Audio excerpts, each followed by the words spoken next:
See, now what he does with his hands is going to be telling him what he wants. And so he just called him to him. But Bret hasn't done this with any other horses. Has he done it at clinics or something, or did he do it with Swatch? He's not had a green horse. Oh, okay. He's had broke to ride finished horses that he then taught Pirelli to. Mm-hmm. Oh, okay. So he's been using the Pirelli thing for years. Years and years, yeah. I forget what level he had advanced to. Well, he's going to find out that this horse just has certain holes and stuff. He knows some things and other things he didn't know. Oh, Sherry built a merry-go-round and the car wash and the. Mm-hmm. I want to start doing some of that in my field. And the pull things falling down so you can go through them and yep.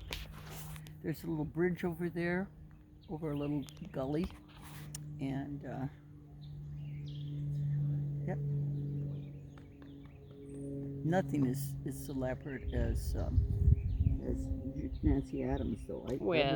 She's been building that for years, and all she's that. got a teeter-totter bridge that I worked Desert Storm over, and I would have him put one foot on and just the front feet, and then back off of it in 1 foot, but just one step at a time, and he got to the point where I could take him up on the middle of the teeter-totter and have him go forward and then back. He's a pretty face on that boy. And Joey too. No, just kidding. Oh, you probably tell that to all the guys. Yeah. They're so cute. He needs his mane all trained over and stuff. And he doesn't have a bridle pad. And oh God, he would knock your socks off if he had his bridle pad and stuff. He looks like a nice little Western horse here with his forelock all over his eyes. And his mane on both sides. He says, I want to be Arabian. Look at my mane all wants to hang on the other side, so I have a pretty bridle path. Yeah. He's at the point already where Bret can just use fingertip pressure, and so he can go on it. He should be able to advance as far as he wants on the program. What do you think? Sensitive and nice? Very, very sensitive. Very. He has to get to know you and what you expect when you want him to turn and stuff like that. But he's paying attention to you, isn't he? Yeah, he is. And he bonded? Yeah. He bonded with you when you gave him the signal and turned your back. He went over there. Yep. So I think he's very sensitive, so I have to figure out how to play with him. You know. And that's exactly it, because like I said, I found out when I was working with Jazzy that she was horrified when I bopped her in the nose with the end of the carrot stick. Well, the thing that's getting me right now is just that he's going from 0 to 80 in 3 seconds. Oh, well that was yes. That's what I was working on at first, was making him understand you can go that fast. Yeah. But you got to come back. Yeah. And when you get him in a round corral where it's not so deep and rough and stuff, he'll be able to do it. Yeah. It is pretty slippery out there. Once he realized what I wanted to do, then he started coming back. And he was listening and stuff too. Yeah. But on my classical dressage, I've saddled him, or I put the surcingle on him and the long lines, and he's even with the bit, he'll have a light, real loose sideline on him, so he's used to a little bit of pressure, and he's used to the swing of the lines and the weight of the sideline and stuff. But then you can also turn him in towards you, and then turn the other direction with the long lines. And he's very good about having anything around his butt The lines can go down over his butt and stuff, and it doesn't upset him. So no, I think he's and look at that eye, but with his head up there with the trees in the background and stuff, and that green halter on, he looks great. Mm-hmm. Such a pretty There's face. something. But Bret, he's a very kind horse. Oh no, I'm not saying he's not kind. He's very, very kind.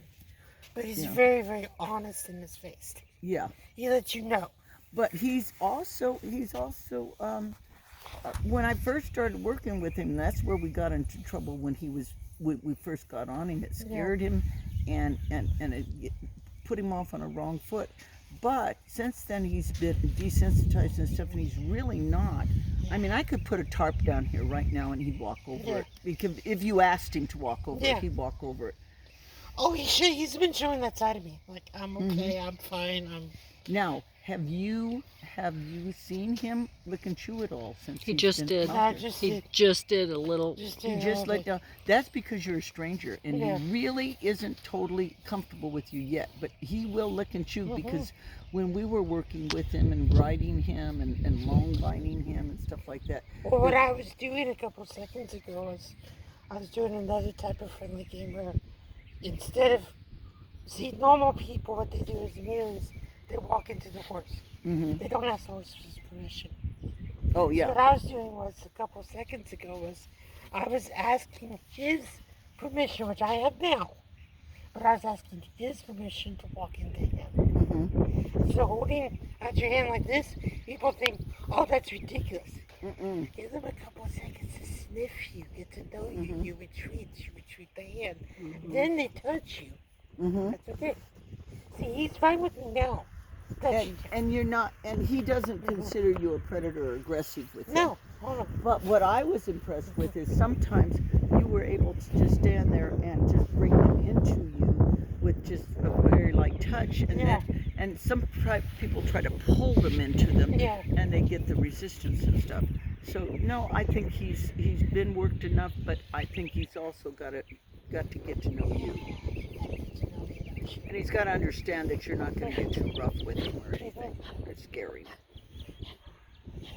I think he scared himself, and he scared me with his jumping around and stuff. Sliding. Put him in canter. But you can see he's cantering and stuff on the line, but he's pulling on you too. He's pulling on me too. But he doesn't pull on you when you're long lining him with long lines. How do you have long lines? No, I don't. Oh my God, I have. I love the 50-foot ones. Yeah. And I had a student that got 100-foot long lines, and she could walk, trot, and canter and do reverses and lead changes out here. She could do everything in this size arena with long lines that you could do under saddle. Yeah. And there's a lot more. She was a fantastic. Oh, I know. There's a lot more I could do. Oh yeah. Yeah, this is just. This is just very. Hey, how you doing? Basic stuff. Yeah. Now, he, like I said, he hasn't really had anybody put any attention to it. What happens is when we were training him and working him, and I had that kid from Paris, France, working him and riding him, we took out every horse at least 3 or 4 times a week and worked him. And tomorrow he'll be better than he was today. Yeah. Tomorrow he'll be paying more attention to Yeah. you, and he'll be more comfortable with you and everything that he was today, because today is he's fresh and situation. you're new. New situation, new sights, new And you smells. see, he hasn't been abused with the whip, but he does respect it. He does respect it. Yes. It can reach out there. That's your hand. Your arm gets 10 feet long. Yeah. So you can reach out and touch him, but After you I can't beat a horse with that. No. Yeah, I know it's Trust not me, for this that. is Yeah. extremely flexible. Mhm. Well, what doesn't happened hurt is that Debbie, what was her last name? She's since passed away. But what she told me, she says, okay, I want you to let him go in front of you, and then just bring your hand over and let the horse run into the carrot stick. And when Jazzy ran into that carrot stick, she was shocked because when I said ho, she was already stopping, Yeah. and I didn't need to have her hit the Bumper. wall or hit the carrot stick. And she hit the carrot Well- stick, and she thought, oh my God, you'd have thought I In- killed her. And in she this- said, now, Donna, don't Yeah. let her run, don't hit her, or don't Bump bump her her. with the carrot stick, or don't let her run into it, because she doesn't need that. She already it's got it in her mind that she's going to stop if you say ho. Right. You're not teaching her to hold by doing this, because she already knows it.